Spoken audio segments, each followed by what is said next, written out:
呢度係 Take Your Time，我係 Alex，FHH 高級鐘錶學認證專家。Take Your Time 除咗賣錶、幫你揾錶，仲會同你介紹世界上千奇百趣嘅手錶同故事。如果想知道更多，喺開始之前記得 like 同 subscribe 呢個 channel。好，我哋開始今集嘅內容。1953年，寶珀嘅50 Fathoms 咧宣稱佢哋咧係第一隻推出嘅潛水錶。50沉呢個名就係話佢具備有91米嘅防水功能，係當時潛水錶嘅重要先驅。1954 Rolex 咧就推出咗 Submariner。Rolex 咧就話佢哋咧嘅開發係開始於1953年，自此第一潛水錶就係兩虎之爭。除此之外，仲有 Zodiac 嘅 Seawolf。佢哋亦都宣稱自己1953年就已經推出潛水錶啊！拗嚟拗去究竟邊一隻先係第一隻潛水錶呢？今集我就要同大家嚟一齊探討潛水錶嘅早期歷史同埋爭議。究竟邊個可以贏得第一隻潛水錶呢個王座呢？有興趣記得睇埋今集啊！講起潛水錶，梗係要由防水開始講起啦。1927年，英國嘅女泳手 Mercedes Glaser 就帶住隻 Rolex Oyster 咧，就嘗試去環到英吉利海峽。雖然佢就冇成功到，不過啦，隻錶喺水入邊咧浸咗成10個鐘頭，證明咧都有一定嘅防水耐用性。呢啲咧都係早期嘗試解決水壓同埋密封問題嘅手錶，但係全部咧就同潛水功能咧就冇乜關係嘅。直至到1932年咧 ，Omega 就推出 Omega Marine 呢一隻咧就係第一隻商業量產嘅潛水錶。呢隻錶同我哋而家所認知嘅潛水錶咧，可以話係差天共地。呢隻錶係1936年咧曾經喺日內瓦湖咧測試咧深潛到73米，後來仲推出咗一個咧重新製作嘅復刻版，佢可以承受135米嘅水壓。基本上已經解答咗呢一集嘅最終命題啊！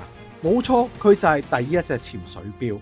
歡迎收睇 Take Your Time， 今集講完。咪住，咁寶珀同埋勞力士仲爭乜鬼嘢第一啫？個第一潛水錶咪已經拱手相讓咗俾 Omega 嘅 Omega Marine 咯。咁仲有乜嘢好拗呢？原來要拗嘅係1943年之後，水肺潛水發明咗。潛水錶由簡單嘅防水設計咧，漸漸演變成為咧具有專業功能嘅儀器。如果講淨係能夠潛到入水咧，都唔叫潛水錶。如果你細心啲去睇 Omega 嘅呢隻錶咧，其實佢係冇而家咧現代潛水錶嘅任何功能。你諗下，如果潛咗入水，根本就冇夜光，喂，咁你喺水入邊點能夠知道時間啊？所以呢隻錶咧最多可以叫做抗水壓錶，就唔能夠叫做潛水錶。帶住佢潛水一定會死路一條。所以咧而家先至正式入正題啊！究竟邊一隻係第一隻專業潛水錶呢？要解答呢個問題，首先我哋就要由現代嘅標準去睇。先嚟講一講咩叫做 ISO 6425。呢個標準咧有幾個要求，但係咧我就唔逐一講啦。我主要咧就係講其中嘅3樣嘢。第一，防水深度要達到最少100米。第二，配備單向旋轉錶圈。第三，佢有夜光顯示，能夠喺25米距離內咧能夠讀取到時間。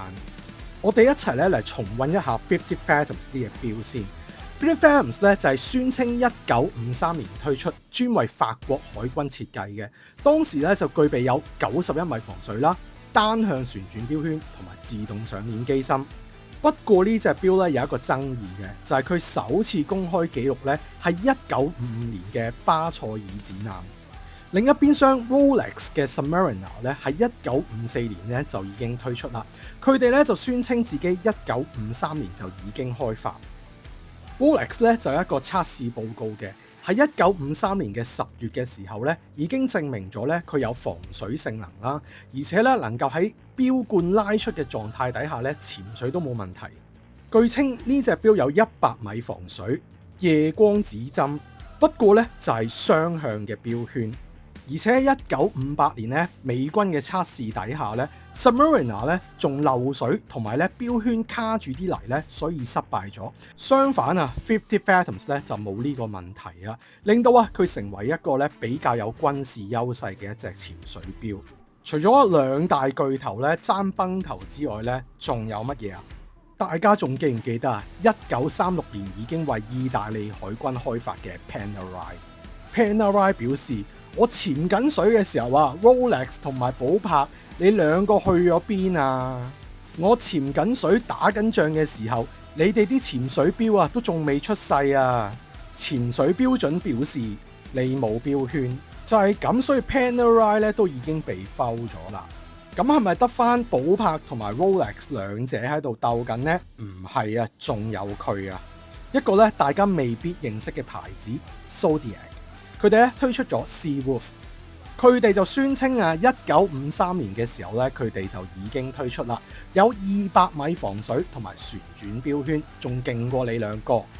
不過咧，而家有好多檔案研究顯示啊，1953至1956年咧根本就冇呢隻錶嘅相關證據。最早出現嘅記錄咧，都係1957年底嘅廣告同埋期刊先有提及啊。正式推出啊，仲要係1958年。甚至乎啊，佢哋嘅商標註冊咧係1955年嘅9月，所以咧有可能咧根本就唔係1953年推出嘅。由此可見啦，一個關鍵嘅年份就係1953年。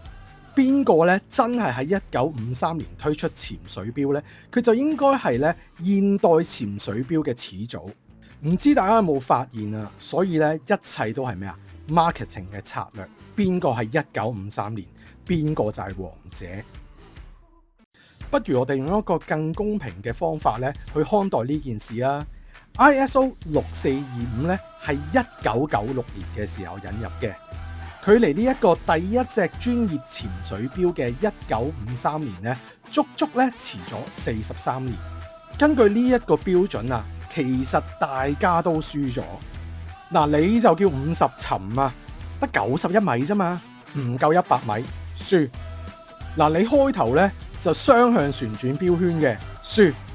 嗱，至於你咧就好似冇乜證據你係1953年推出，你都輸埋啦。講真啦，你係最無辜嘅，你係連標圈都冇。不過咧，你係真係潛水嘅，都當你輸啦。最後大家喺 ISO 6425嘅公平審判底下，全部都輸啊！如果你覺得輸聲唔好聽，我仲有另外一個辦法，就係打和 Super。其實咧唔難發現啊，呢啲潛水錶嘅爭議咧，都係因為咧個第一嘅定義唔同，所以咧得出嘅結論都會唔同。無論個標準係點樣，其實最重要嘅就係當時潛水員戴住呢隻錶咧係能夠安全嘅。反正啊，我哋而家買錶咧已經唔會再去追求潛水呢個功能，第唔第一其實都冇乜所謂啦。所以如果你想買潛水錶，記得點啊？就係揾我啦。50 Fathoms 嗰啲咧勁多貨啊！嗱臨 WhatsApp 左上角嗰個電話揾我傾下啦。呢度係 HK Take Your Time 啊，我係 Alex，咁我哋下集再講，拜拜。容許我喺呢度做一個插播啊！好多人問我咧手錶有問題應該去邊度維修，我不嬲咧都話時光里程，佢哋咧價錢透明公道，冇隱藏收費，師傅有經驗，顧客回頭率100%啊！希望咧好嘅維修鋪頭咧能夠俾多啲人認識。而家大家只要話係 Take Your Time Alex 介紹咧，仲會有優惠。嗱，好唔好咧就唔係我講晒嘅，大家試一次你就會知道咧佢哋係有幾認真同埋用心。希望大家支持。